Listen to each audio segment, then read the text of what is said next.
Welcome back to the Geek Gospel. I'm Evan Bernstein, and today I have a special guest host. We got Zach with Zach Attack Reviews in the building. Thank you, man. Thank you for having me. I'm Of happy. I'm excited. course. No, I'm excited. This is exactly, what I've been talking about with the audience for a long time is including people, a part of the community that love the stuff that we do, geek out about it, and especially when exciting things in the news come out, like you and, Chris and others are exactly who I want to talk with about. So we Of course. appreciate you being here, and I'm so excited to get into some stuff. Yeah, man. All these topics I'm super duper excited to dive deep into. Before we start, I do want to just get into a little bit about your background, like what got you into this space. What is Zack Attack Reviews all about? Why don't you give us like a little bit about you? Yeah, so I had a separate YouTube channel a couple years ago with a group of friends, and it started out as like a geek thing. We had like an anime show, we had a comic book show, we had this show, and different people on each. And then it kind of like transformed to something else, to like more skits, and that's not like really what I do. So I Mhm. decided to go on my own and do my own thing. So I started a channel. I think my 4 year anniversary is actually just passed. About four Congrats. years ago. The channel, thank you. The channel's changed a lot. Like I was doing a lot of different things, and I didn't know I had no background in doing YouTube, so I didn't know how to edit. I didn't know how to make thumbnails. I didn't know how to do any of this. My channel name was Zach Attacks Reviews, and then people were like, "Take the S out of attacks," and then I did that. So channels just have been evolving and changing, and it just started from my love of movies and television maybe like 10 years ago, because I call myself like a baby cinephile. I got on the movie train really late. There's a lot of classic films I've never seen before, but I just fell in love with the new stuff that's been coming out and like recent directors. Is there something specific, like a movie or a TV show that really was like change your perception of how you Ooh. view movies? Yeah, I think specifically a director, and he's one of my favorite directors now, is Mike Flanagan. The I best. saw, yeah, I saw Hush. That's one of my favorite horror movies. Oculus. Those are like the two ones where I started getting to like horror that felt a little deeper than the cheap horror, which is not. I love cheap horror, which just kills and slashes and stuff like that. But when it has like a bit of a theme, that Hmm. really hits me. And then his move, and in terms of television shows, is like The Haunting of Hill House, The Haunting of So Bly good. Manor. That stuff really got me into a bunch of other stuff too. And then I got found A24, and that just Opened opened up up everything. everything. Yeah. Yeah, it's crazy when you're through is a creative like Mike Flanagan because like he has such a profound respect for what's come before, but also is able to push the genre forward in a way that Yes. a lot of horror directors have not been able to do. And No. not even in horror. I mean, with the life of Chuck that we're seeing right now, Mike Flanagan has like this profound like way into Stephen King stories that like no one else has had before. Yeah. And he's the most adapted author of all time, but for some reason Flanagan's vision when it comes to his Stephen King's work, he just knows exactly how this could look on screen, and it's a true Yeah. gift. And I think it's because it's always characters first. He's very focused on making you fall in love with the characters, so when the bad things happen, you emotionally feel it. I feel like a Hmm. lot of horror films, it's more focused on the vibes, and the slasher is the star, or the monster's the star, and the people are the fodder. And Hmm. it's like the reverse for him. Would you say that the horror genre is your favorite genre of film? Right now, it used to be like sci-fi action films, but Hmm. there hasn't been many innovative films in that space. I'm huge on Dune and Dune Part 2, Blade Runner 2049, but like films like that are few and far between, right? Like Star Wars has been fumbling a Yeah. little bit. Star Trek is taking Yeah, pretty forever. much Denis, the movies that you named, Denis is just crushing it with those One of my properties. favorite directors. Yeah, man, he's one of my favorite directors too. Prisoners and Enemy? uh Did you ever see and Enemy? when I tell you the ending of Woo! that movie made me Dude, cry my just hairs a are little bit. sticking up, bro. So, and that made me a fan of Jake Gyllenhaal. So I started following him around. He's Oh one of yeah. those guys that I follow around a lot. And like, yeah, Denis is so good. Nolan with Inception and things like that, and I saw Interstellar for the first time maybe 2 years ago, and I did a review on it, and everybody was hyping it up, and I was always scared because I do throwback reviews on my channel, Yeah. and of movies I've never seen before, and I was like, oh, everybody's hyping this up. It's probably not gonna be that, It and I takes me was out an of it emotional too wreck. when it's overhyped. Yeah, Yeah. when it's overhyped, and also the thing is like if I'm gonna review it and I think it's overhyped and it's a classic film, you're gonna get that hate, right? Like Yeah, I like, got oh, like he's just heat. getting, yeah, like something like that. Okay. Yeah, I got heat for saying Two Towers was a great movie but not a classic, and everybody was like, "What is wrong with you?" I'm like, I still said it was a great movie.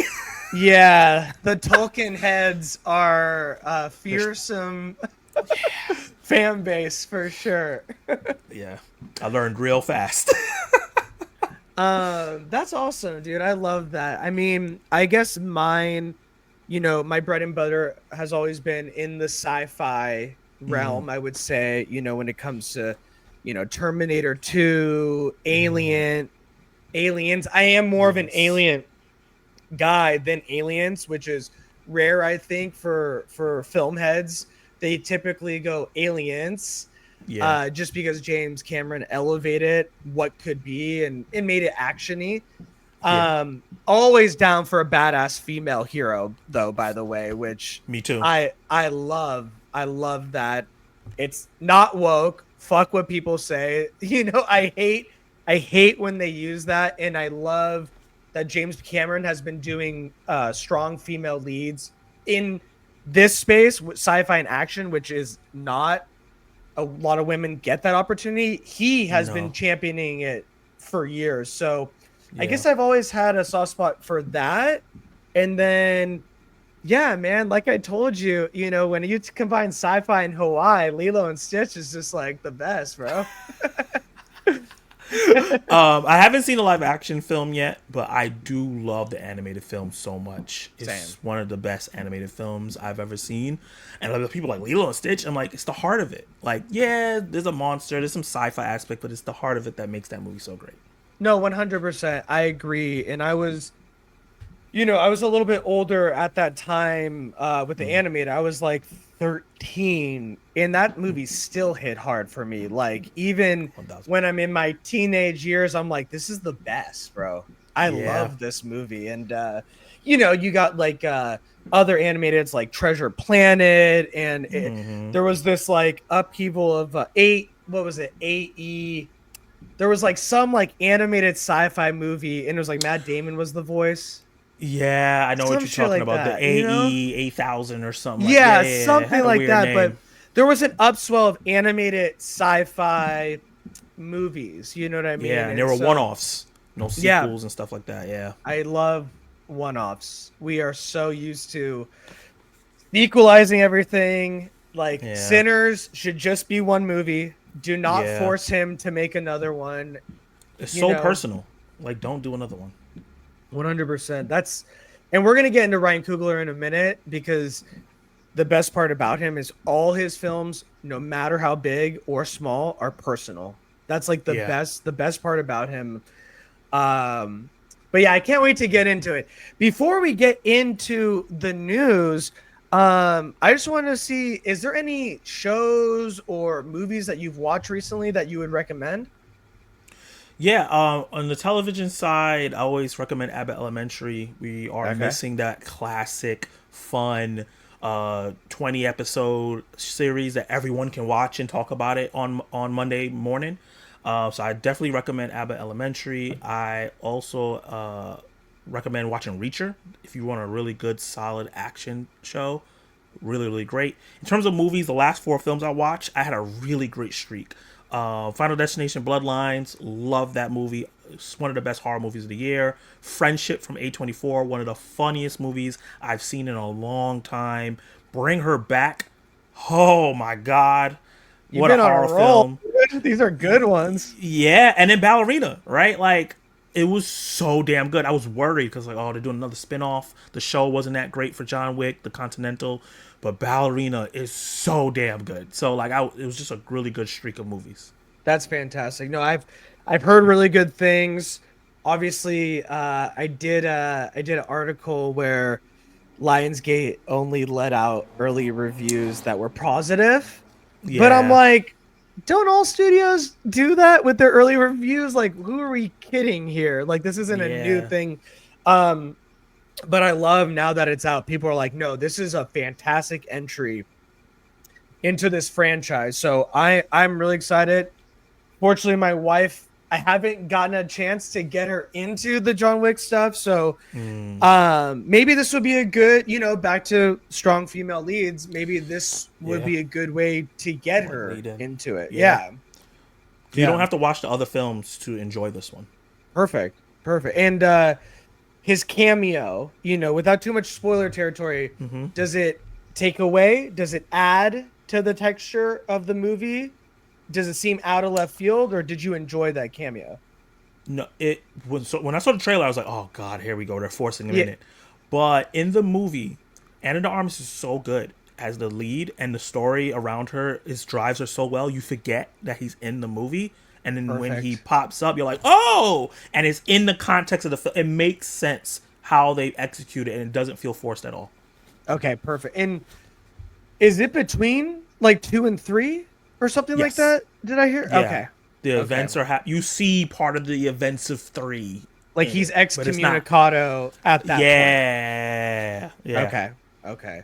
Dude, I love that franchise. And Me too. the funny thing is, we're gonna get into that because I forgot to tell the audience. So we're gonna get a little bit into John Wick director's comments on Mm, what he thinks is the problem with action scenes in superhero movies. We're also gonna dive into Denzel actually being confirmed that he will be in Black Panther 3 from the man himself, Ryan Coogler. yeah. We're going to talk about this bidding war with Texas Chainsaw Massacre, which I did not think was going to be this big of a deal. Me neither. And then I'm going to gauge your thoughts on what you think will be a big box office movie more, Superman or Fantastic Four, which we are getting into in less than a month. And I'm so excited Yeah. finally get to see these films. So Yeah. why don't we? I guess I could talk about what I'm watching. Honestly, it's boring. It's like Ginny and Georgia, like season 3 on Netflix. Which have you seen that show? That's when the internet goes out and it freezes. Am I back? Yeah, you're back. Right Okay. when I ask about Ginny and Georgia, it's like, nope, no. Have you seen It's that like, how show? dare you ask about Ginny and Georgia? No, I haven't seen it. I've heard about it. It's on my watch list to watch because I know it's like 4 seasons in or something like that. But Yeah, I heard it's a it great has show. no right to be kind of like with Cobra Kai. Like, it has no right to be as good as it is. Like, Netflix does it. it's filmed like the color aspect is like it looks hallmarky, even Yeah. with Cobra Kai. But for some reason, the storytelling is so compelling that it's good. Yeah. I would say Yeah. this It is leans into the like that. cheese. That's why the color palette works. Because if it was like fancy and it felt serious, the cheese Hmm. would feel out of place. But since it's That's a so good point. cheesy, it makes sense. It looks like that. I love that. Leaves it to the cheese. I love that. It leans into it. Yeah, that's true. Yeah. Awesome. And then Accountant 2 is on Amazon. It's streaming Prime now. Video. So I'm Yeah. going to me and my wife we saw it in theaters because love the first one, underrated. Me too. So glad they got a sequel, and then John Bernthal is just the man. So Put them we're in gonna do a everything. rewatch tonight. And Nice. I have to agree with you. Man, every time Reacher ends, I'm so sad because I just want more. Yeah. It's so good. Prime Video is Great good with its season. action shows. When it comes to action stuff, they're fantastic.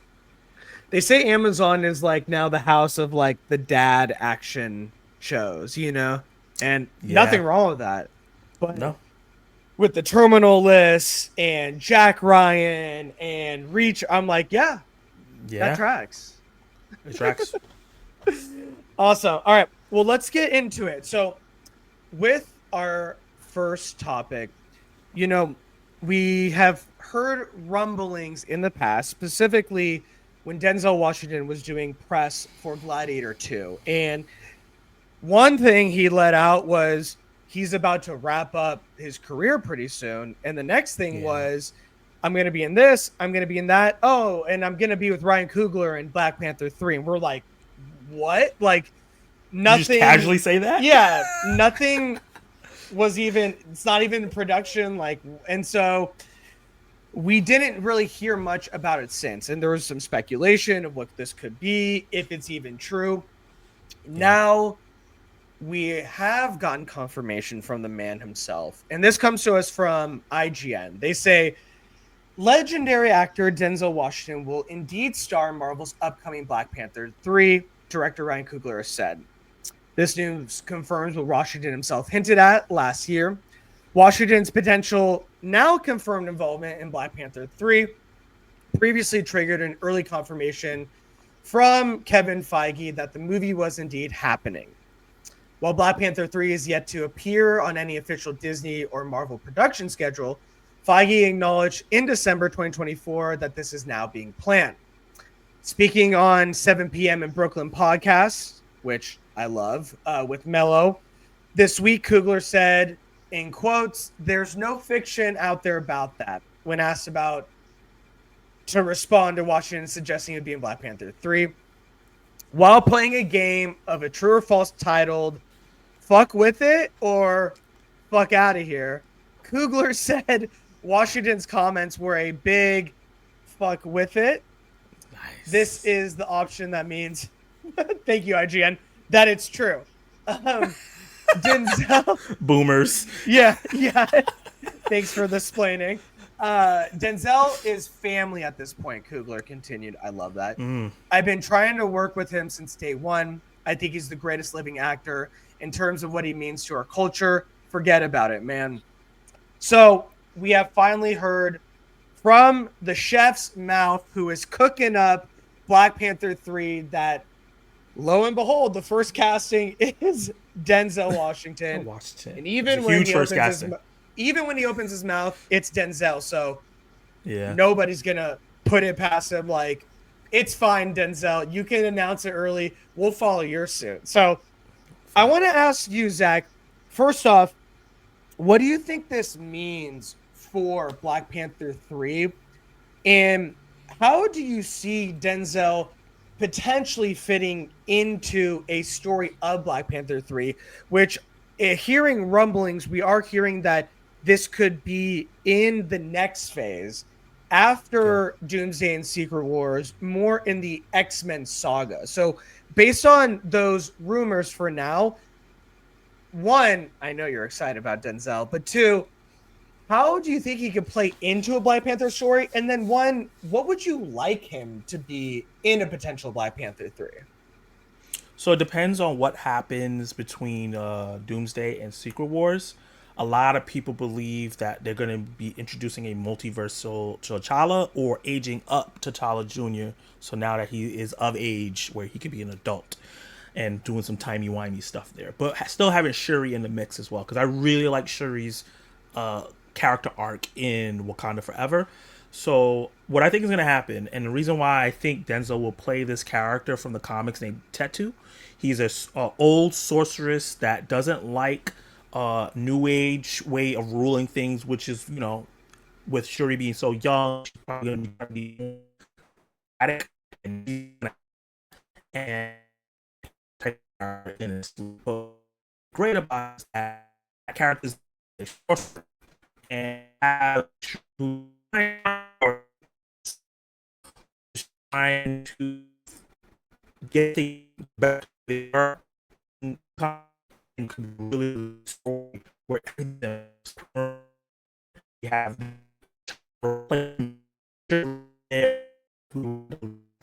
that will allow in the film. Zach, the internet is cutting out a little bit, bud. Can you hear me? Zach, can you hear me? Uh-oh. I think we got some technical difficulties.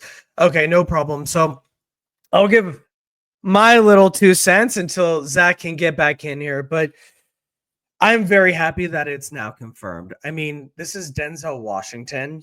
And within the MCU, we have gotten a good amount of top of the game A-listers. I mean, we just had Harrison Ford play Red Hulk.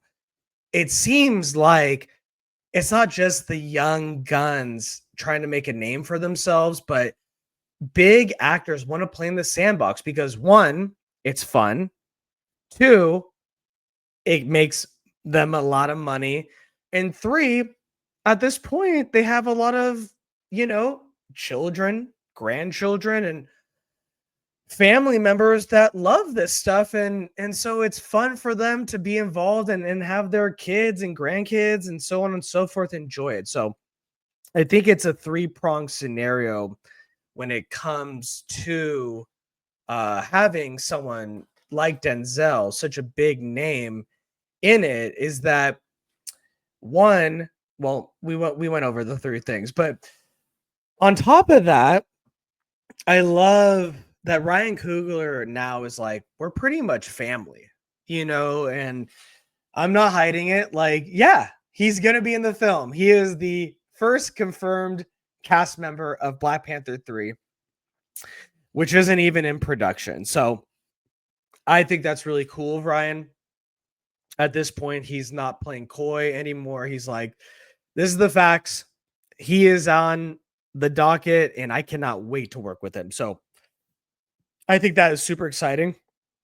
On top of that, it sounded like Zach was saying, I think he was saying like the sorcerer, like mentor role to Shuri.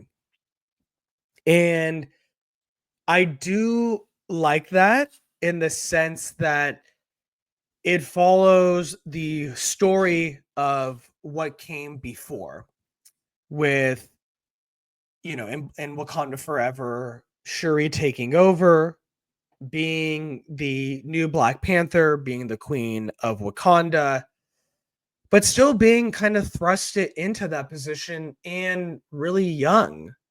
And so I think it is a great opportunity to have Denzel be in a mentor role.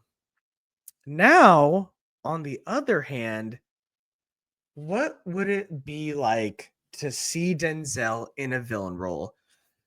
As you can see with the pictures that we have right here, he was just in a villain type role within Gladiator 2. And I thought he did a fantastic job. He ate the scenery up. And so I really think a villain role might be interesting as well. And so I think that is something that they could play with. But like Zach was saying, right now, we have no idea what this movie is going to be about. Um, so I'm just going to tell him just jump back in. Just jump back in. So right now, like I was saying, like we have no idea what this is going to be about. Zach called it. It could be, anything could happen after Secret Wars, Doomsday. Those are huge events, and that is going to influence the type of movies that come out after. And um, so really, it depends what's going to happen um with those movies and what the MCU is going to look like in general. I mean, right now we're looking at a full reboot is what is being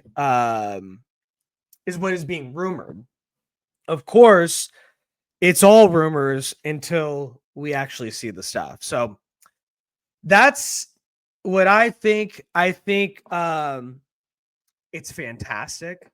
I mean, Denzel, like in an MCU movie in Black Panther with Ryan Coogler at the helm. I don't think it gets much better than that, but at least now we can confidently say from the words straight out of director Ryan Coogler's mouth, Denzel is confirmed for Black Panther 3. So there's that. Darn, I wanted to get more of Zach's thoughts, because this is super exciting. So we're gonna move on though, and we're gonna talk about this. So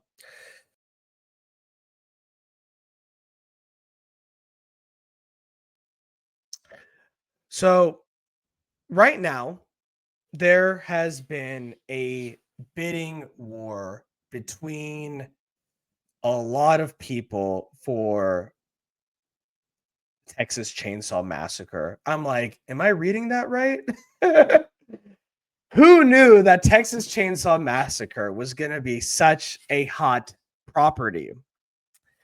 But we have a plethora of creatives and studios after the rights to Texas Chainsaw Massacre. So let's get into it. This comes to us from Deadline.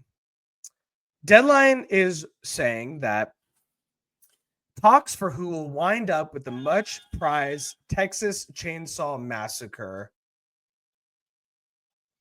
Who is buzzing us right now?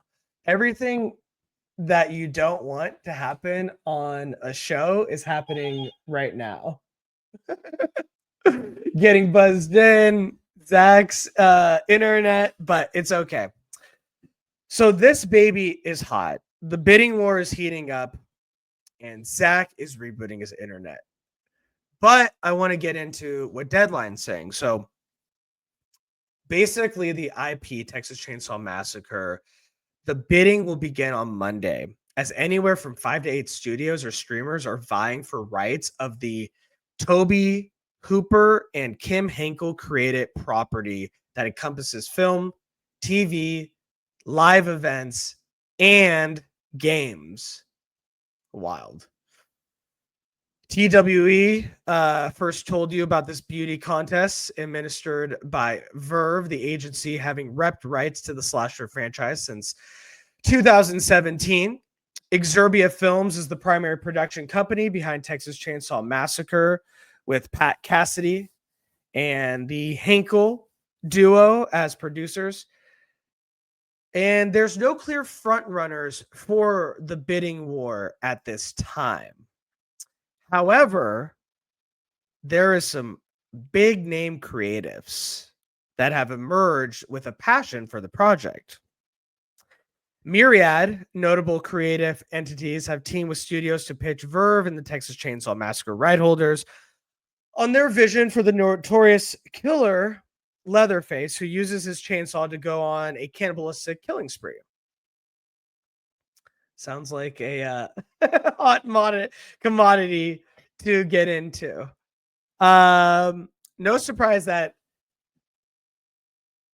Taylor Sheridan of Yellowstone fame is interested as a producer on a future Texas Chainsaw project, as he is raised, or as he was raised in Texas.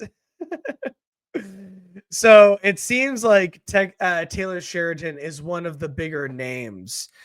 And then we also understand Oz Perkins' version of Texas Chainsaw Massacre would only be produced and co-wrote by him and Brian Bertino. Bertino, who directed the original 2008 The Strangers, would helm this particular version of Leatherface should Neon win the rights. I'm just like checking back and forth to see when our boy Zach will pop back in.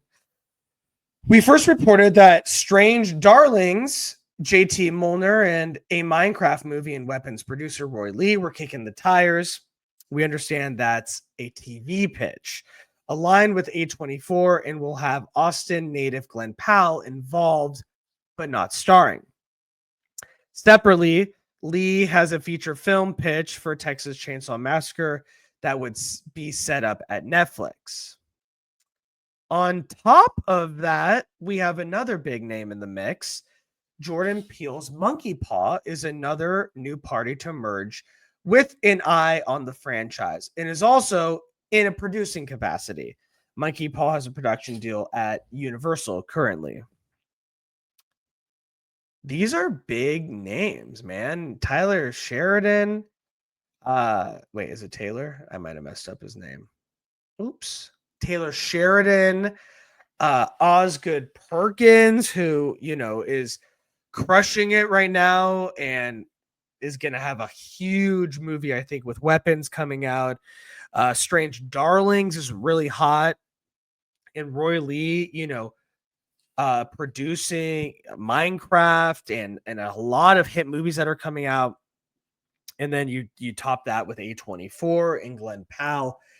It seems like this is some hot creators and producers who are going after this. So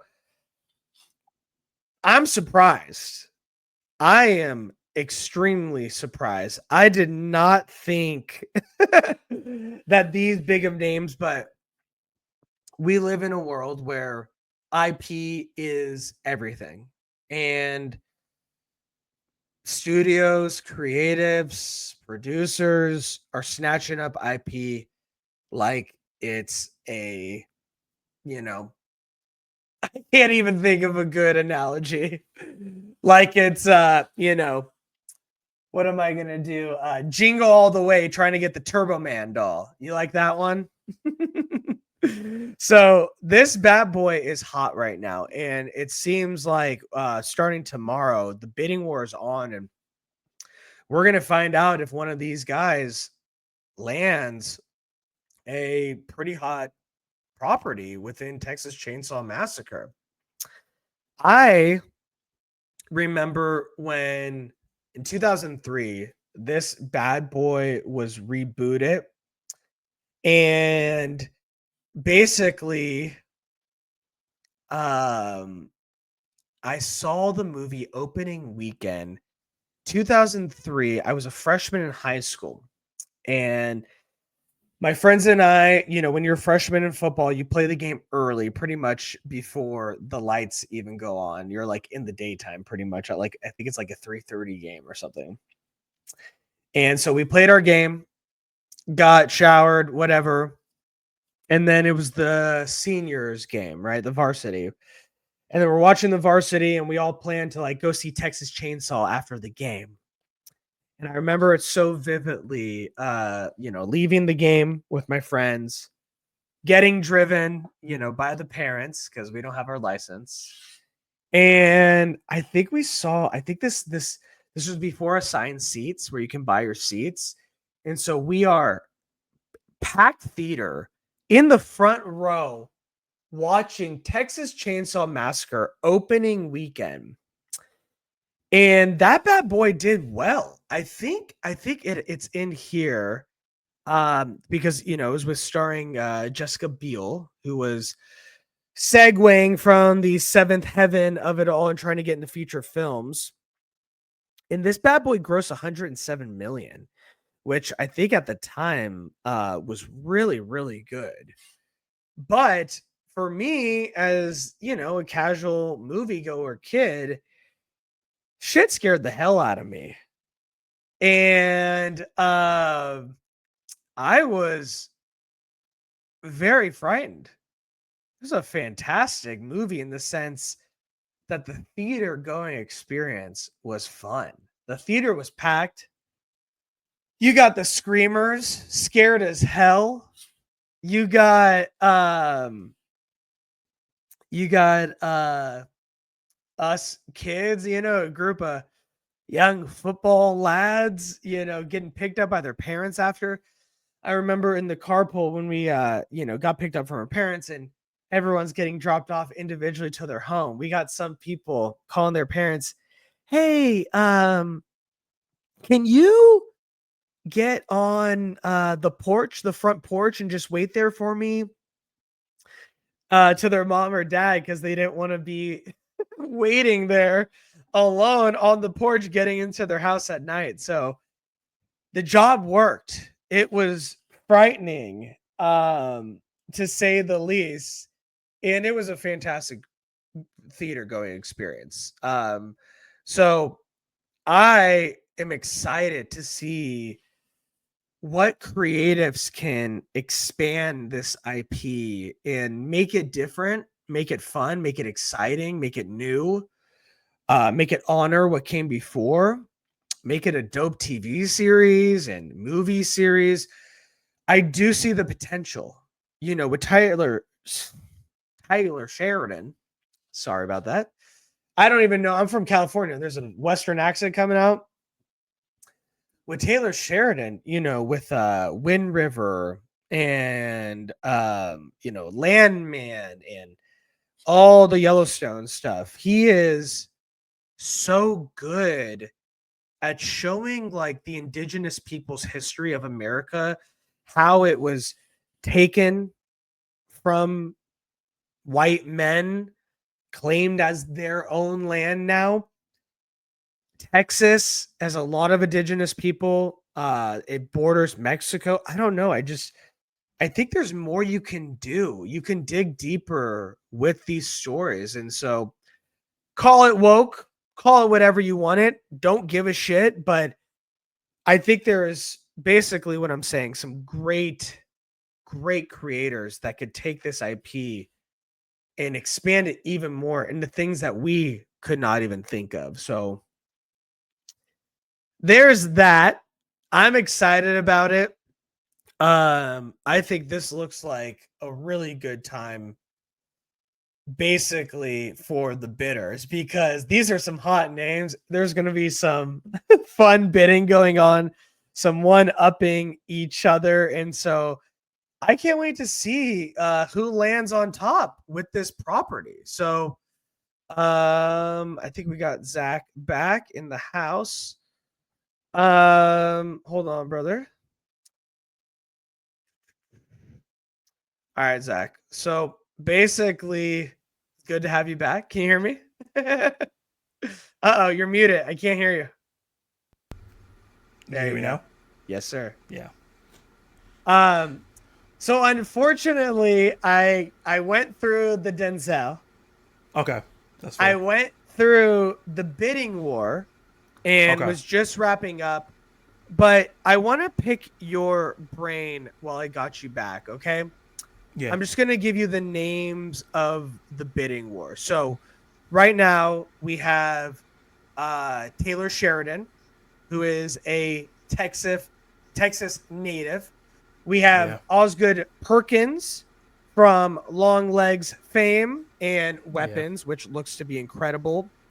And it looks like we have Roy Lee as a producer who did Minecraft, produce Weapons. Wait, sorry. Weapons is not Osgood Perkins. That's my bad. That's Zach Kreger or something like Thank that. you very much. He That's did the my monkey bad. from earlier this year. Yes. So basically, it's Osgood with Neon. It is Roy Lee producing with a TV pitch aligned with A24 from Glenn Powell, who not starring, they say, but he is an Austin native. Yeah. We have Jordan Peele's Monkey Paw, who is another emerging eye on this franchise, and he has a deal with Universal. So based on these guys, what do you think about this being such a hot IP right now? I'm kind of shocked. But at the same time, I was telling the audience, these creatives are so different from each other. And I feel like there is a fantastic in to this IP that we haven't seen before. And one of these guys has a great idea. So what do you think about these names? And what do you think about this IP being so hot right now with this bidding war taking place tomorrow? Yeah, Texas Chainsaw franchise has been one of the few horror franchises that's been so old that it just hasn't gone away. It keeps coming back more and more. We just had a Netflix film a couple years ago that people hated. And I think that because everyone's trying to grab brand names these days, even like A24 is talking about they need more IP to sustain their business model because, their movies don't make that much money.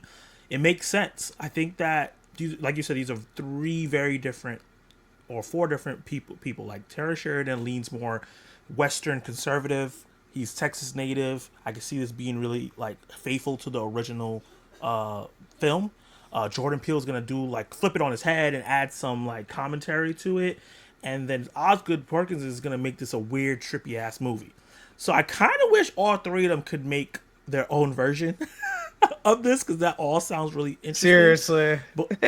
But I think Texas Chainsaw Massacre is the only big horror franchise that's not owned by anybody yet, and I think that's why this is such a hot commodity because Friday the 13th is taken, Jason just got bought, Scream is locked up.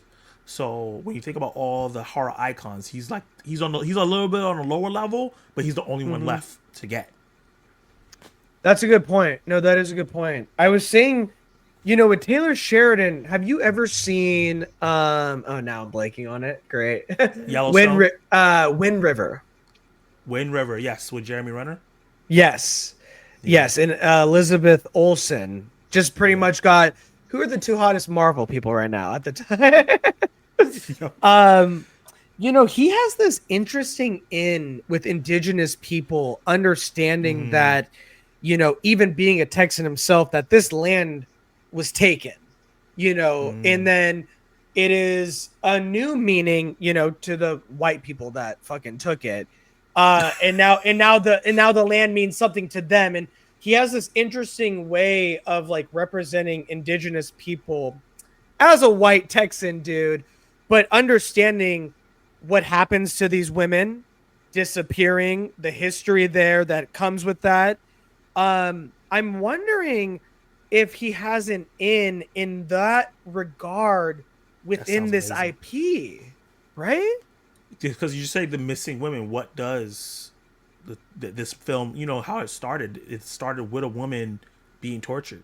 Yeah. And then these young idiots come to the house. You know what I mean? So, especially with like X and Pearl and Maxine and like how X was so similar. Damn, Ty West would be a good one.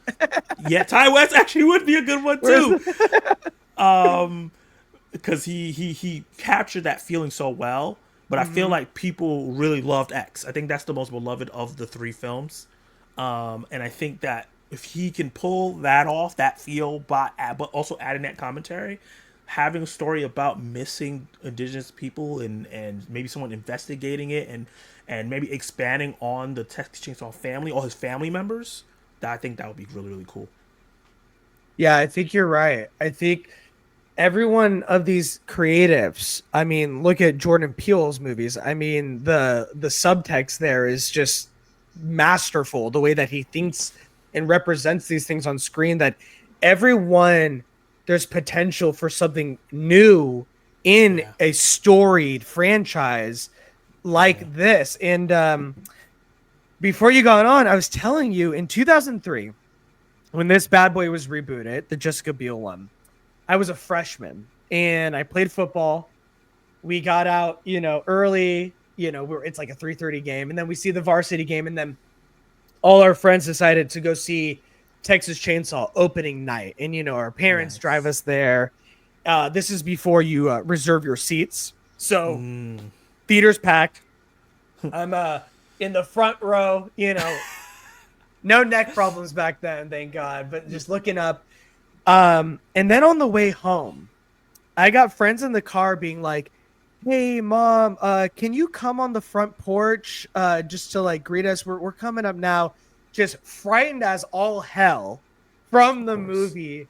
And I was just saying, like, it was such a great, not saying it's a great movie. By the way, I mentioned Deadline said it was $107 million box office. Pretty good for the time. But the theater going experience was like, as a kid, it was like, this is frightening. And it was beautiful because this is an old franchise that was rebooted. So I'm just saying there's so much potential for the next generation to enjoy this franchise moving forward. You know what I mean? Yeah. Remember I was talking about earlier, we were talking about like trashy horror versus like elevated horror. And I felt like Texas Chainsaw was just above, a little bit above trashy horror, but it wasn't quite elevated. It'll be interesting to see if they go all the way to that other 100%. side and make it an elevated film, but while still keeping the slasher fun and guts and stuff like that, we're used to. Yeah, no, I did a whole what was it in? It was one of our episodes, and then I clipped it for TikTok, but it was just about like, is the horror genre getting saturated with those movies like you're talking about? And then juxtaposed to that, you have these Osgood Perkins, Zach Kreger type movies where they're really fucking good and they're pushing the genre forward. And but then you Yeah. have Smile 2, but then you Scream. have Talk to Me, and so and so it's just like it's such an interesting time for this genre right now, you Yeah. know? Yeah, it's the most consistent genre in terms of like most of the time there's like at least 30 quality horror movies coming out every year. They are making money. You know, Final Destination Bloodlines made over $50 million on a very low budget. So it's Sinners, Sinners huge. being huge. You know, like so horror films are the in, and I think that more talented actors need to get into them. I think what's happening before we used to have talented actors like when I'm not saying like not the people who are in them now are not talented, but I should say bigger names Yeah. need to get back into doing mid-budget horror and also Yeah. rom-coms. Like, because we Yeah. saw what happened with Sydney Sweeney and Glenn Powell. They did that rom-com and it did like 100 something million It hit. dollars. Yeah. Is a hit. We need to get them. They need to start doing. It can't be you do a really gritty indie movie for $1 or you do $100 million movie. It needs to be an in between, and horror is it. Yeah. What was the Hugh Grant one recently? Her Uh Heretic. Oh, I love that movie. Great. Okay. He did. Okay. He did so good. He was so good in that. I've been pausing on it, but is it a good movie? It's a really good movie, and it's a Okay. very thinking man movie too, while still keeping the horror aspects in it. But that's more of what you're talking about, like these more prestigious, seasoned actors taking on these roles that they necessarily wouldn't get. I mean, Kathy Bates in Misery is. Have you seen that? Yeah, like Yes. that is like she won an Oscar. You know what I mean? And Yeah. so it's so weird how we view the genre of horror now as being still niche when Yeah. it can still, like Nosferatu, it can still be Mm, masterful. The yeah. Lighthouse, Midsummer, Mm-hmm. like you can still say, I mean, Get Out, which is the peak of of which is more thriller-ish than Yeah. horror-ish, but there is the ceiling is higher for genre and lower, I guess. I guess it got wider Yeah, is it pretty got a much. lot wider. Because Yeah. something like Skinamarink, which that guy made that in his house for like $200,000, Mm-hmm. like made so much money. Like it was Hell, two it hundred was thousand good. dollars. He made like $5 million. He made it, and that's a lot of money to make where you just spent any like no name, big Shitload. name actors, a Yeah. whole bunch of money, and not even a big release. Like it's so low you can start off. Anybody can make a horror movie at this point and maybe make some money. Mm-hmm. And then if you are a talented director like a Ryan Coogler or Osgood Perkins, you can make a Long Legs, which is takes over the year. Yeah, yeah. It's talked about and it's produced well. It looks beautiful. Has something to say. Big, Yeah, big studios want it now. They want you now. They want to see what you can do next.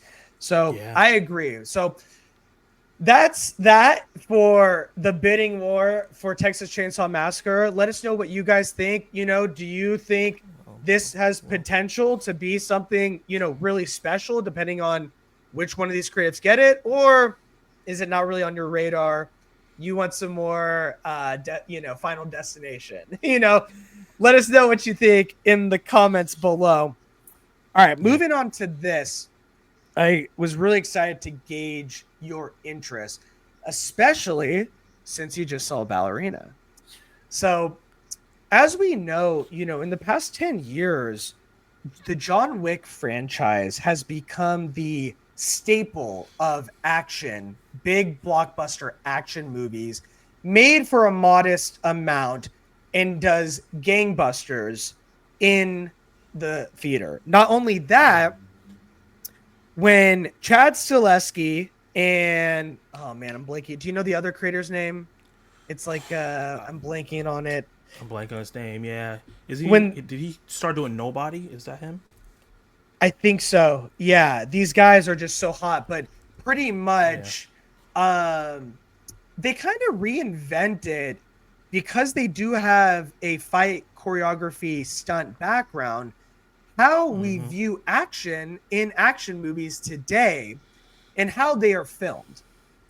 Yeah. Well, apparently, the John Wick director thinks that the action scenes in superhero movies are the reason why maybe act or superhero movies haven't been doing that well recently, and that they kind of look funky compared to the rest of the movie.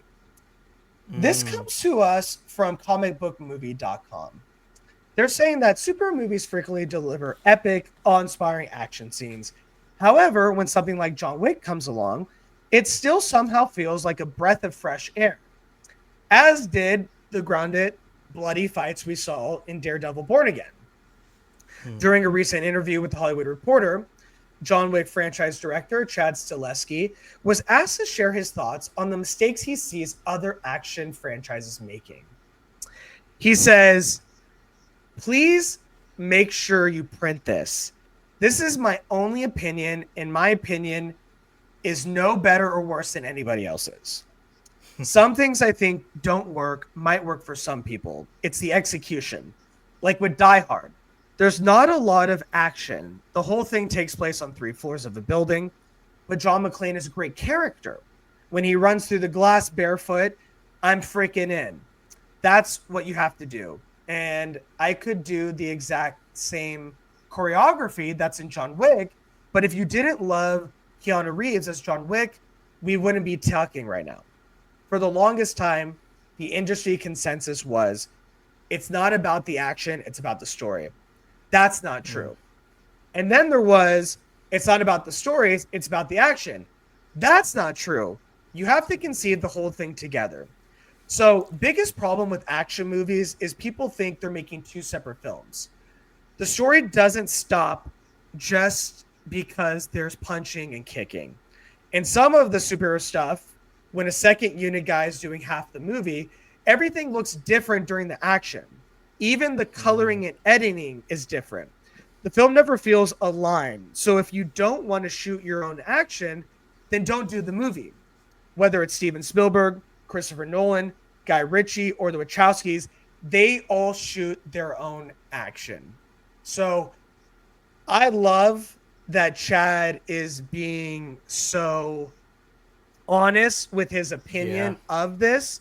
I want to gauge your view on what he's saying. One, do you agree with him that basically the action, it looks like it doesn't really fit in the movie because the director who has the vision of the movie and the story isn't focused on the action parts of it?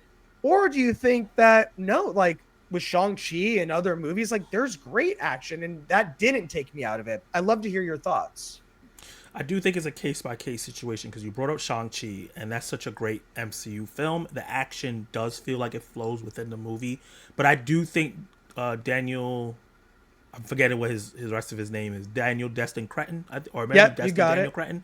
I think that he did the whole movie, right? I think the issue here is when Kevin Feige and them bring in these directors that are rookies and haven't done bit action, and then they have to bring a second unit in and do it for them. So, like, I like Captain America: Brave New World, but like Stokowski said, the action does feel separate from the rest of the film, especially when there's like this big air fight that looks really, really cool, but it looks very different from everything else that came before it. For VFX wise, lighting wise, everything. And I do think that can take people out of the movie because it feels like how certain video games feel, where like you're in the story of a video game and they throw an action set piece in there because they feel like the audience is going to get bored with just walking and talking. So it's like you just have to do this to re-engage the audience. And I feel like some MCU films treat action like that, and I think Salsi is right on the head with it.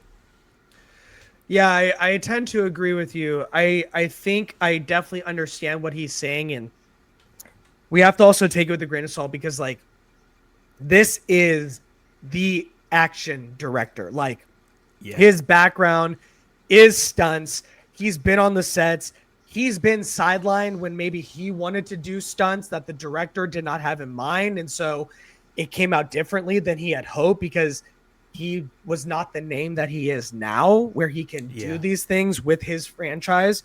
And then also, like we said in the beginning of the segment, he has set a precedent with what action could look like today in action films. And, if you look at John Wick 1 compared to John Wick 4, it is very, very different action. We are Very different. we are in Yeah. superhero territory when it comes to John Wick 4. You know what I Yeah. mean? Yeah. But because of the style, because of the same color grading, and because the action is a part of the story, it doesn't feel superheroes to us because we've been with this character on the ride for so long and we've Yeah. lived in this world for so long. Does that make sense? That makes 100% makes sense. And Yes, definitely. so I love one that he's being so candid and he's not. Yeah. This isn't a Scorsese cinema comment by any means. Of It's course. just his view of what he's noticed when one second unit directors kind of take over for the action scenes, and two, when the budget gets blown out of proportion and more people are in on how they say this movie should look. You know what I mean? Yeah. So I completely agree. Um, but man, hearing this and then seeing Ballerina recently, Mm-hmm. what did that action look like compared to the previous John Wick films? And did it seem like it was off with the story, or did it feel like lived in that world, a part of it? So it was public that that movie went through reshoots because they felt like the action wasn't where it needs I to be heard for a that, John Wick yeah. franchise. So some of the editing, especially in the beginning of the film, you can tell like they were kind of patching things together a little bit, but the movie's so entertaining. For most people, won't get that. Just me being a movie geek, that's why I saw it.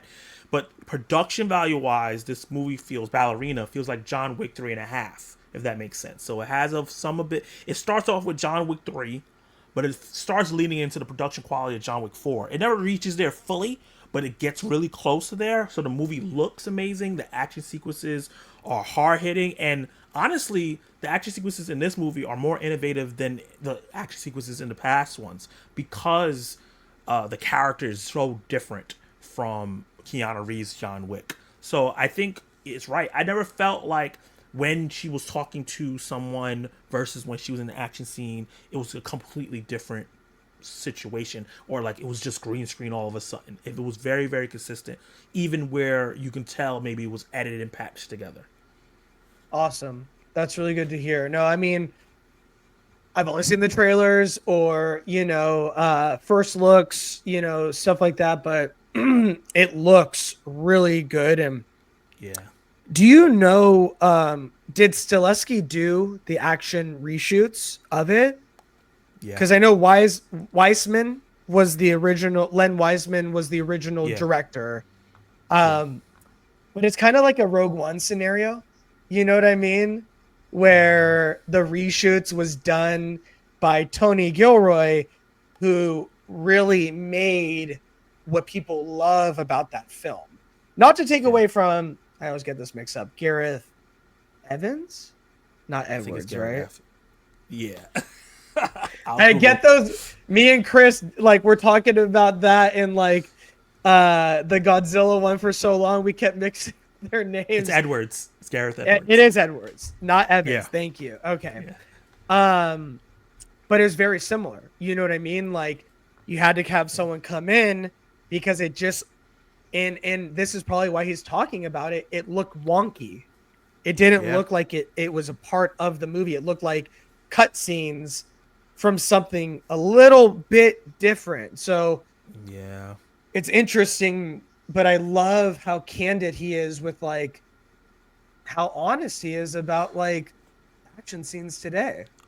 I want to say one thing he has experience with this because Birds of Prey, the Harley Quinn Birds of Prey film, he had to come in and shoot the action scenes over. because Stileski did? DC, yeah, he shot the action scenes. The action scenes in the movie are great, and there's a Okay. reason why. It's because he came in and came and did that second unit action scenes because Kathy Yen was not capturing what they wanted this movie to look like action wise. Wow, I did not know that. And I don't hate that film, to be I don't honest. either. Like, I don't hate it. Yes, I one think, of us, yeah, one of yeah. us. I mean, great actors, bro. Like, I mean, Margot, Rosie Perez as Montoya, Yeah, Mary Elizabeth Winstead. I don't think she Huntress, does any bad work. And then Journey no, Smollett, so who good. Lovecraft Country, one of the best. Yeah. Yeah, So, she's underrated. uh, that's interesting. I did not know that he came in. And now that you're saying it, it makes more sense with the action scenes. Yeah. Okay. Awesome. Well, let us know what you guys think. Do you agree with Chad, my boy Chad? I guess I'm gonna first name him um, that there is an issue with non-directors directing the action scenes, typically in superhero movies, and it not really matching up with the tone or the vision of the rest of the movie? Or do you think it doesn't really take me out like at all? And so we would love to hear your comments. Shoot it below. All right, let's get into our last topic, the big topic. I know we're going on an hour, so whenever you got to go, let me know. But this is something big because we are getting into the two biggest superhero franchises from two huge studios in about a month, in a month and a half. And we got some questions because they're going to be overlapping, and it might Yeah. be a fight between Superman and Fantastic Four. And Yeah. currently, we just got projections for opening box office for Superman that we talked a little bit about on Friday, that this bad boy is tracking upwards to 175 million opening weekend. And now we are getting early box office projections for Fantastic Four that are tracking between 125 and 136 million debut. Of course, this comes to us from boxofficetheory.com. So now that we have our two, these are just theories. Not everything matches up box office wise, depending on how Yeah. good the movie is, word of mouth, Reviews. competition, views, all of it. However, we also just found out that when Fantastic Four's tickets went on sale, this was the highest first day pre-sales in all of 25, when we've had $1 billion almost Minecraft, $1 billion almost Lilo and Stitch, or Thunderbolts, and a lot of other big name projects coming out. This bad boy took the cake. So I was really excited to talk to you about this because I want to gauge based on basically the projections of the box office. And now we have first day sales and projections for Fantastic Four. Unfortunately, I don't know why Superman is not on sale yet. But we have some numbers to play with, kind of. I just want to pick your brain first on what do you think, in your opinion, will be the bigger box office movie and why? It's gonna be tough. I think it's gonna be Superman.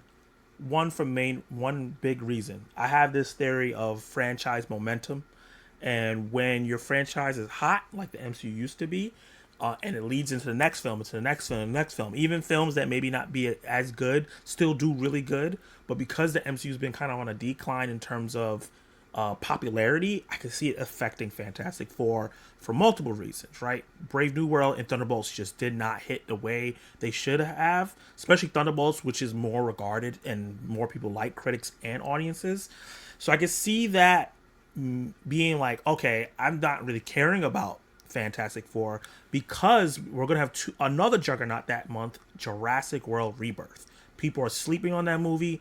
all these Jurassic World movies make $1 billion. I can see that movie eating into both Superman and Fantastic Four's box office, and then now Superman is going to be the fresh, new, hot superhero thing that has no baggage at all, and then Fantastic Four has to deal with everyone maybe rewatching those two multiple times, and the fact that the momentum for the MCU is lower. So the fact that the ticket sales for Superman are at so much higher, like 50 million more, and the fact that people maybe are kind of tired of the MCU, even if this kind of feels fresh in all aspects, fresh new actors, a different universe, all that stuff. I just think that since the MCU is such on a downturn in momentum, Superman has it. I tend to agree with you. I do think, especially the proofs in the pudding with Thunderbolts, unfortunately, a good movie does not equate to big box office right now for the MCU. That's just facts. So it is unfortunate, but I do think the James Gunn of it all plays a huge factor because James Gunn movies make money. With Guardians 3, they made over 850 mil worldwide during their run, which is huge during the fatigue of the MCU. On top of that, another thing I think bodes well for Superman is it's a double-edged sword. One, it's exciting because this will finally give us nerds a real view, not animated, love Creature Commandos, but this will give us a real view of what this DCU is going to look like. And so I think there's a lot of us fans. I mean, look at Comic-Con, dude. That thing, we sell it out. There's a lot of us. That's a lot of tickets. And so I think that alone bodes extremely well because it's fresh and it's new and it's exciting. However, another movie that we forgot, How to Train Your Dragon, is going to be coming out between these two. And that thing looks like it is a banger of a movie. Yeah. And so I'm wondering, one, it doesn't seem, just based on your tone, it doesn't seem like these are billion-dollar movies. Superman and Fantastic Four. Am I getting that right? It doesn't seem like billion. It seems like maybe 8. I don't think so. 8 around there. 7. 7. I think for 7 both? Is like real. Like, yeah, we made it. Like, yeah, for both. Like I think bottles? Superman needs to match the Batman. I think Superman needs to match the Batman. I think Superman needs to match Man of Steel. I feel like that's where they need to get for the first movie in this new universe. I think 700 mil is a total win for this movie. Okay, I think so too. For Fantastic Four, because the box office has been so low lately. It's other funny, than Deadpool and Wolverine. They're in the same boat, and it's so different. Like, one has a storied, 17-year history now. The other one is starting off, but right now they're like neck and neck with having to prove themselves as a franchise. That's so interesting. So crazy. But what I was trying to say was the beginning of the Silver Age of comic book movies. They're saying these two films are this new age we're going into that is going to lead us into different kinds of films where we get really comic booky instead of grounding it so much. I love that. I love it in the sense that now we know how to make a comic book-y movie good. It's not Rise of the Silver Surfer. You know what I mean? It's, no offense, because I was talking this last week. There's people that love that movie, and I respect that, and I love that for you. But I think there's a clear difference between the quality of that movie and the quality of Winter Soldier. You know what I mean? Like, that's just the facts. But I think you're right in the sense, like, Suicide Squad, James Gunn's, is a very comic booky movie. But when you have the rat catcher telling his daughter about the story about why rats and crying over something so stupid but so meaningful to the characters and to the moment, the way that James Gunn is able to do that, make it comic booky. I mean, Starro is comic Yeah. booky as hell, but to Yep. have the heart, to have Peacemaker, you know, have it reiterating in his head, Peacemaker, what a joke. Like, really traumatize him because he thought he was a hero. But it's a comic booky movie. Now we Yeah. are in that silver age, like you said, where it is comic booky, but it's of the time and has heart at the same time. And so I think you're absolutely right in the sense that we are at a different time in comic book movies. And James Gunn, I think, is the right person to get us through. And I know a lot of people are scared. Are you in that camp of, oh, I don't want the Guardians humor? Or are you in the camp of, I don't see him doing that with this? What, I never got to ask you about that. So my hype level has been lower than most people for the Superman film because Okay. while I do like James Gunn, I do think that he goes so far to one direction in terms of like comedy and found family and kind of does that same thing over and over for 4 superhero movies in a row that I really feel like that works for Marvel, right? Because a lot of Marvel stuff is group efforts, but Superman needs to stand on his own. And hopefully it's not like a bunch of jokes at his expense, and he just can't hold his own movie with a bunch of other superheroes and storylines in it. So I'm a little worried about that, but I'm gonna give it a chance. I know that superhero movies have to be funny. Like if you notice the trend when they go too serious, unless it's Batman, they just don't do well. So I get it. Like people love his humor, so I'm giving it with an open mind. I could definitely see that. Um, he's just such a nerd himself. And so I feel Yeah, like he wouldn't do that to us. You know what I mean? Like, I yeah. feel, I'm hoping. even with crypto and using crypto as a way to humanize Superman, which they have not done before. I have a little shit named after Steph Curry. He's a golden doodle Curry. But, the spots that we're seeing of him jumping on him, in bed and these things to humanize, because it's very hard to humanize Superman, someone who is a god to us. But Yeah, for James Gunn to use that alone to humanize him, and make it cute, I think is a great way in. And then I think resting the laurels on the relationship between him and Lois, when he's interviewing him and he's like, okay, Miss Lois, what questions do you have? And he's like, they were gonna die. And like raising his voice, and she's yeah, like, I told you this is what we're gonna ask you. Like, I'm yeah, not gonna take it easy with you. I think it's such a smart way for James Gunn to use that. Now is the other 2 hours and 6 minutes full of fucking jokes and, this and that. We don't know. We we have don't no know. idea. But it gives me faith that these little things that we're seeing from James Gunn, his in to the character is using things that we have not seen other Superman champions, in film and TV use. So Yeah, that gives me some faith.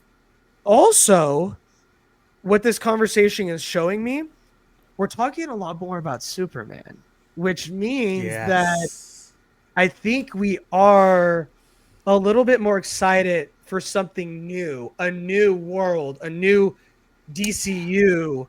And so I think based on even us talking, it bodes very well for this movie money wise.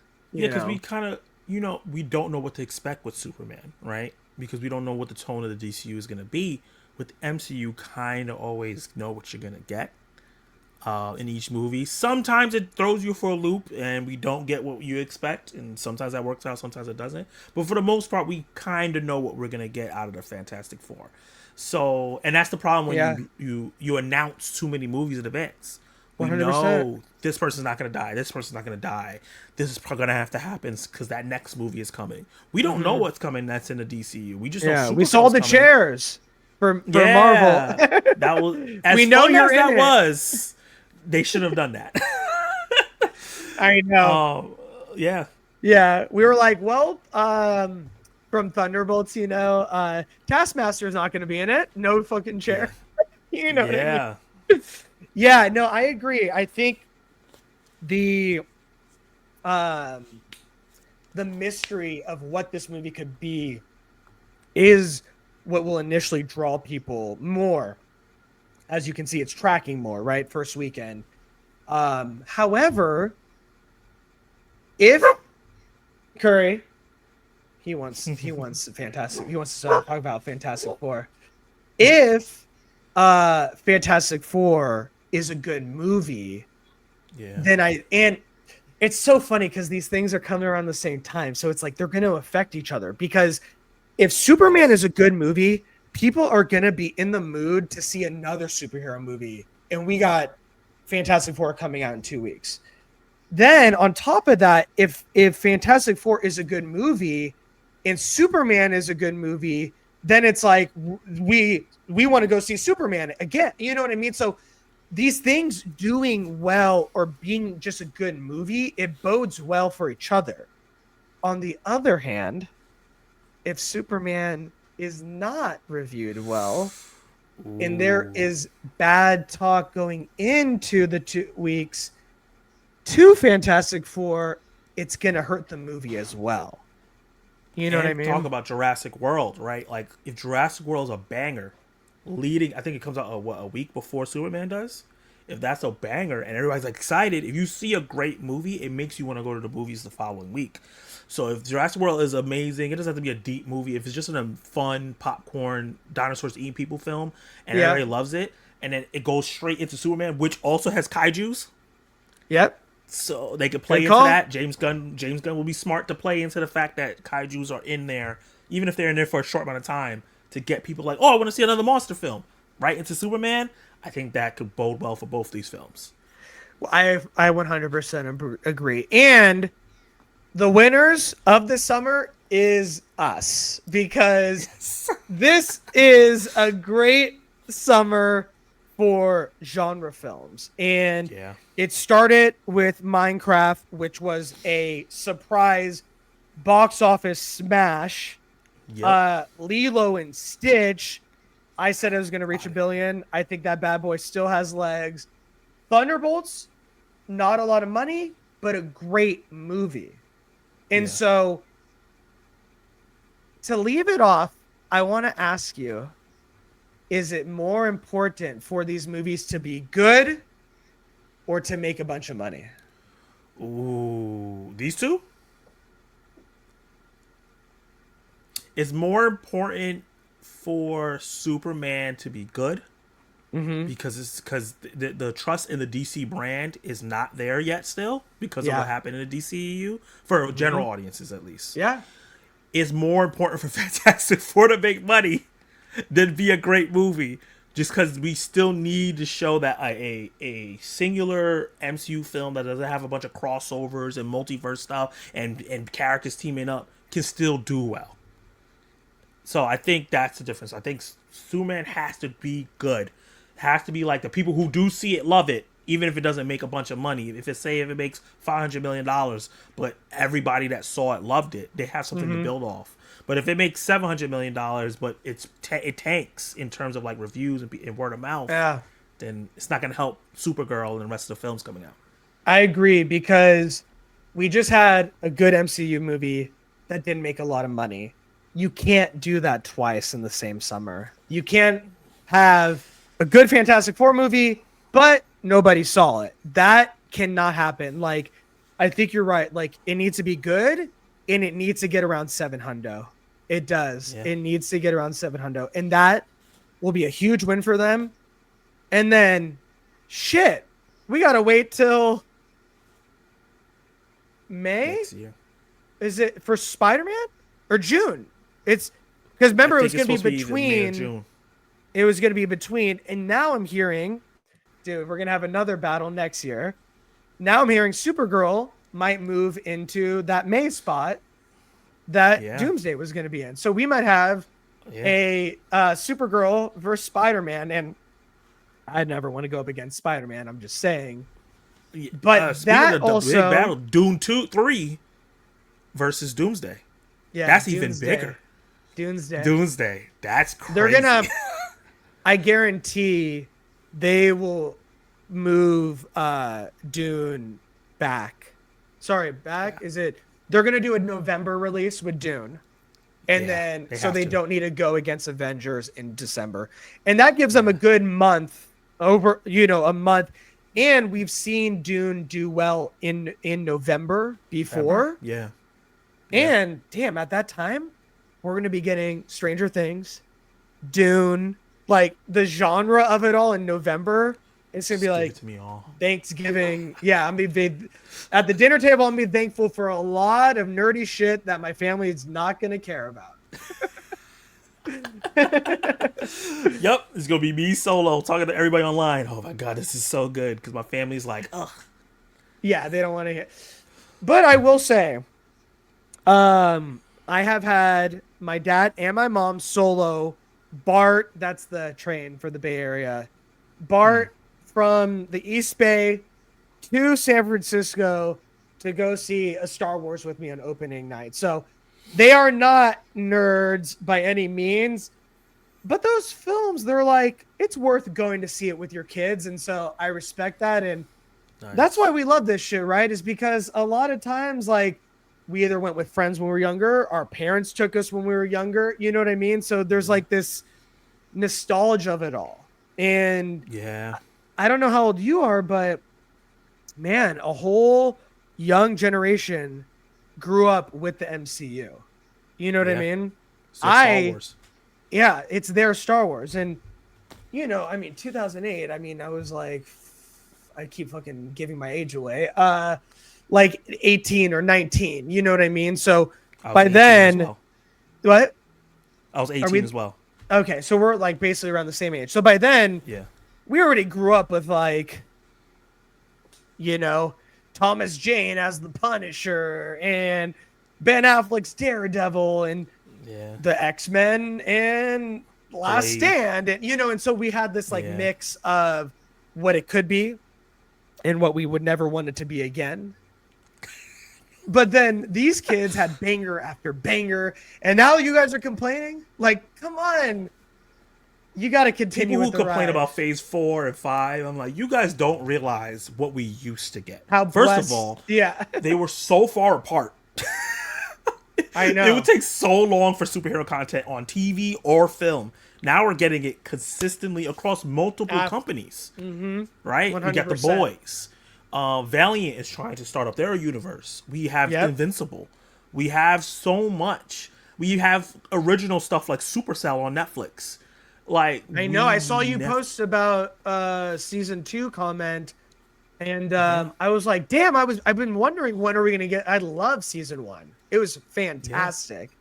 Exactly, and people complain and complain. Yes, these things are not perfect, but you don't know what we used to get. Yeah. It was, and then also when like something was great, they will do it again. It's great, and then the third one always ended up being not as great. Last Stand, Spider-Man 3, Yeah. Apocalypse. You can name it on and on. When the third Oh, movie, the last 100%. Blade movie. You know what I mean? Like Trinity. like Trinity, like it was just Yeah. always something happening. Green Lantern just being a fail. Like it's always something. Yeah. Yeah. Exactly. So it's like, yes, Quantum Mania was trash. Sans a great King performance, still a really good Yeah. performance in my opinion. And yes, Love and Thunder was ass. And I was gonna put on here because now I'm hearing Thor 4, Thor 5 is in development for the next phase, but I just reported that he did this whole farewell to Thor Yeah. video. So I'm like, what? Are you guys just fucking with us? Like, I don't know what's going on, but I heard he brought the guy who did Furiosa. What's his name again? I can't believe it. George Miller. He brought him to Kevin Feige to get him to do Thor 5, and I'm like, I think that'd be great. yes, I think it'd be please. fantastic because George Miller, he can do Happy Feet and then Fury Road. Like, not a lot of Yeah. directors can do that. So Range. there is some range, and I'm not opposed to a Thor 5, even though Thor 4 was not my cup of tea. I think Christian Bale was wasted because I think that was a great performance in a mediocre movie. But like we were saying, and like before you got cut off with the Denzel of it all in Black Panther 3, Yeah. after Secret Wars, we have no idea what the MCU will look like. And Nope. that bodes well for this universe because, like we were saying with Superman, there's the excitement again. There's the Fresh start. mystery. Yeah, just like in Fresh start. comics. Like there's always a fresh start. They do a big event and then it's a Yep. new point for readers to jump in. Yeah. Now it'll The be a new point world's just, for yeah. no more different Earths and all this shit. Like, we have to rein it back in. Yeah. And then in 10 years, we'll do it again. Like, Yeah. Introduce the X-Men. Get everybody. Oh, finally, we're doing that. They're Fantastic Four, X-Men. Those are the leaders of the new phases, and we can follow these brand new characters. Now we don't have to worry about the past history of these shows and everything Right. before that. We have these fresh characters to start off on. yeah, you can have these fresh characters and then randomly, like, oh, it's a new Cap. Or it's a new, like, and then, like, Yeah. oh, they're rebooting it organically. And there's a way for, better writers than us to make it make sense, make it fresh, and make it new and exciting again. But Yeah. they have an upheaval, and it started with Thunderbolts, which was good, but it really starts with Fantastic Four because these characters are going to be our through to the next two Avengers, Yeah. So a lot riding on both these movies. Let us know what you guys think. Do you think that Superman will be a bigger movie? Do you think that Fantastic Four will be a bigger movie? Do you think it doesn't matter? They just need to be good movies. Let us know what you think in the comments below because we are hot on the hills or on the heels. Like, these bad boys are coming out. Did you get your Fantastic Four tickets?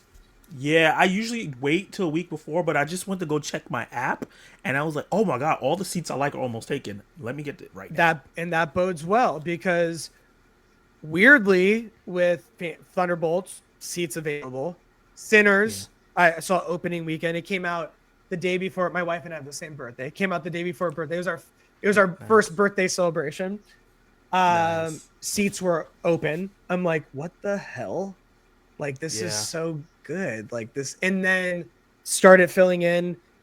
What movie did we see? We saw Accountant 2. We saw a week later, and we're walking through the hall, and I'm like, oh shit! I can hear the door open to Sinners. I'm like, oh, it's the music scene. Like where they show the past and present of Yeah. Oh, amazing black scene. music. And it was Yeah. like perfect. And so I'm like, let's run in and see this real quick and just, stand on the side. And then I'm like, perfect. Much filler theater a week later. So Yeah. word of mouth is so important to these A movies. lot of walk-up business. Yeah. But I hope they hit because that means we get more superhero movies. You know what I mean? We need it. People like us need it. I just want more and more and more. There's more characters that I want to see from Marvel and DC that we just haven't had a chance to see. Like Flash needs a proper movie. You know what I mean? A real movie. And I didn't hate Flash, to be honest. Like, I didn't hate it either. I didn't hate Flash.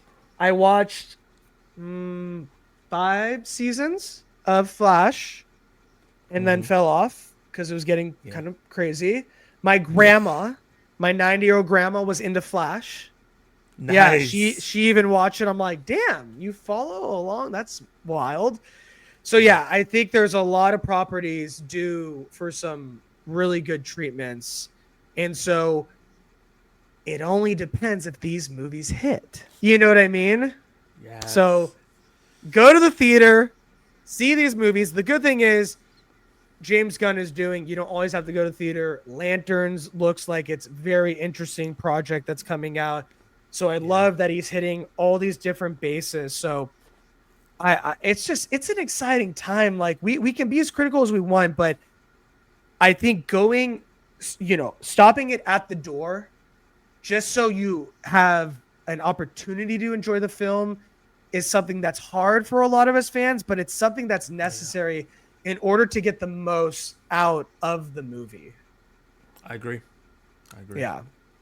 So do you think it's possible to leave your preconceived notions of how you feel at the door and just get ready for the movie.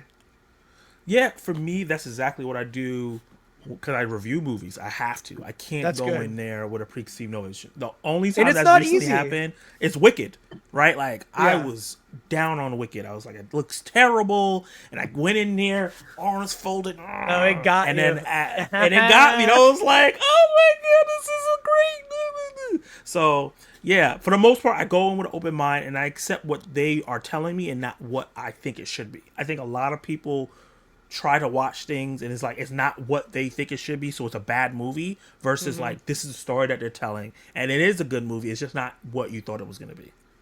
Bro, I got a original Cats vintage shirt from 1981. Not even a big Cats guy. Just I think I was getting something else secondhand. And he was like, "Oh, I'll throw this T-shirt." I'm like, "Do it, dude." 1981. I'm surprised it's still together.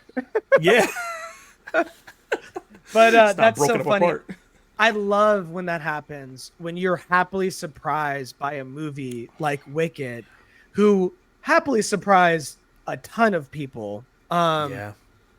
And so that's my recommendation to you guys is no matter how you feel about James Gunn, no matter how you feel about how the MCU has been in the past few years, when you get to the door, leave it at the door so you can have the best experience you can in the theater because that's what this all about. That's what it's all about. Like we don't want a bad experience. Like we want a great experience. And I know sometimes when you have this stuff in your head, it's hard to like get it out when you hit the door, but the best part is when you're happily surprised and you're in it for the ride. So that's Yeah. my wish for you guys. Me too. Hopefully it works. We'll see. But I think that will do it for the show. We talked about a lot of stuff. We had some technical difficulties and got through them, which is that's what it's all about, getting through the technical difficulties. And I hope you had a good time for your first time on the show. Yeah, I had a great time. This is really fun. Awesome. So I can't wait to get you back here. Hopefully we can make it a thing. And I love talking about this stuff. And it's really, really special when you find someone that's just like, it doesn't mean you like all the same shit and see all the same shit, but you have that same like mindset and that openness and that Yeah. critique in just a film lover's way that you have. And Yeah. I feel that with you. And it was just, I knew based on your videos, I was like, Zach's going to be so easy to talk to about this stuff. And like, I look forward now, I'm definitely going to even more, but I look forward to like these topics. And like, I can't wait to see like what Zach thinks in his mindset. You know what I mean? I appreciate that, and yeah, like I've done a lot of collaborations over the last couple of years with people, and sometimes it's not easy to you don't have Yeah. that chemistry and vibe. You have a different mindset when you're going into it. Some people are like gonna pick apart every single piece of the movie, and I'm just Yeah. that's not me, right? Like I don't do that. I'll see the problem, but like I'm looking at all this Yeah. awesomeness, and I'm like I don't care about that, right? Yeah, I'm like, it's Mission not taking me Impossible, out of it as much as you like Mission yeah. Impossible. It's supposed to be a spectacle. You know what I mean? Like, Yeah, like those two huge action sequences made up for all the issues that I had with that exactly. movie. Like, this is supposed to be a theater going experience. It might not Yeah, be Shakespeare, you know what I mean? But like, yeah, you need to appreciate for like what they're trying to do, is get butts in the yes, theaters and give you something where you're in awe, you know? yeah. And I was in awe. I was like, Definitely. that plane scene at the end. I was like, how is this even physically legal or possible? So, yeah, And I definitely agree with you. the best part about this and about you and our community and what we're trying to start on our channels is like it doesn't mean you have to have an opinion that agrees with us. Your Yeah, opinion matters as long as there's respect within the chat, within the channel. That is the number one thing because we don't always agree with each other, but having these yeah, healthy, respectful conversations about stuff you are passionate about and that you do love and you do get excited about, but you keep it respectful because you want to hear about other people's point of view. yeah. That's that's the best part about this community. And that's why I loved having you on here. That's why I can't wait to get you back. Zach, where can they find you? Yeah, you can find me on YouTube at Zach Attack Reviews. If you want to find me on social media like Instagram, Facebook, Twitter, and all the other stuff, it's Zach Attack RVS because reviews is apparently too long of a word for social media. And you can follow me. I post news. I post when I'm doing my reviews. I do shorter videos of like out of theater reactions if you want to see my content in a smaller fashion. Awesome. Perfect. And we are at the Geek Gospel. You can find us on YouTube, Spotify, Apple Podcasts, TikTok, Twitch. It goes on and on. X, Twitter for the old heads. You can find us on all that good stuff. But Zach, thank you so much for being on the show today. I cannot wait to have you back to continue to talk about the stuff that we love. And until next time, have a great start to your week. And I can't wait to get you back on here, brother. Appreciate it. Yeah, I can't wait. I can't wait to vice versa to have you on my side as well. Awesome. All right, guys, take care. Have a good rest of your night, and we will talk to you next time.